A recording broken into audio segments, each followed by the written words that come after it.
النجوم انكدرت ហើយកាលណាវងតារាបានជ្រុះអាប់រស្មី وإذا الجبال سيرت កាលណាភ្នំគិរីត្រូវបានគេផ្លាស់ទី وإذا العشار عطلت កាលណាសត្វអូតញីគ្រប់ខែ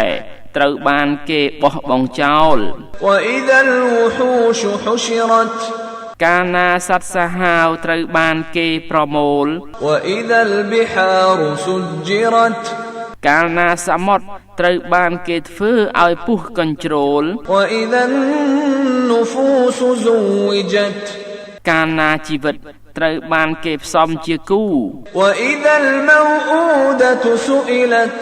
កាលណាកុមារី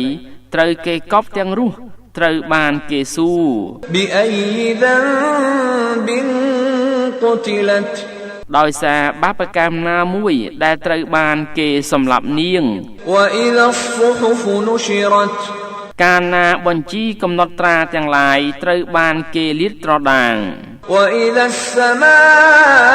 السماء كشطت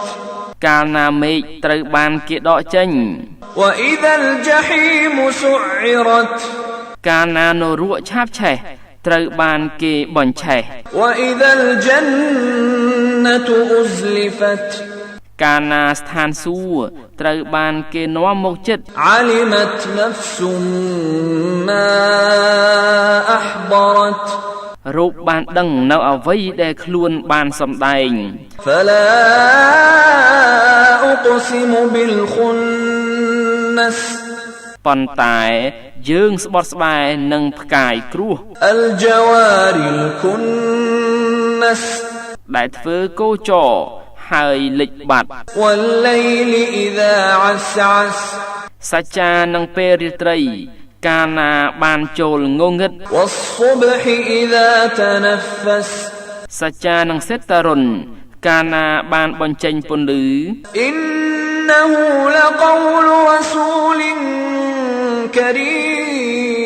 كريم ការពិតកូរអានជាសម្ដីរបស់អល់ឡោះ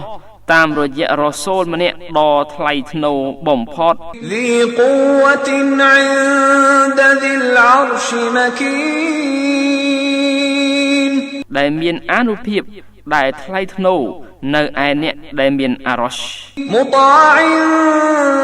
ثم أمين ត្រូវបានគេស្ដាប់បង្គាប់នៅទីនោះដែលមានទំនុកចិត្តបំផុត وما صاحبكم بمجنون ហើយមិត្តភក្តិពួកអ្នកពុំមែនជាមនុស្សឈួតទេ ولقد رآه بالأفق المبين ហើយគេពិតជាបានឃើញគឺជីប្រេលនៅឯជើងមេឃដ៏ច្បាស់ក្រឡែត وما هو على الغيب بضنين ហើយគេពុំមែនជាអ្នកកំណាញ់លើប្រការអតិសមានគឺអាចកងបាំងនោះទេ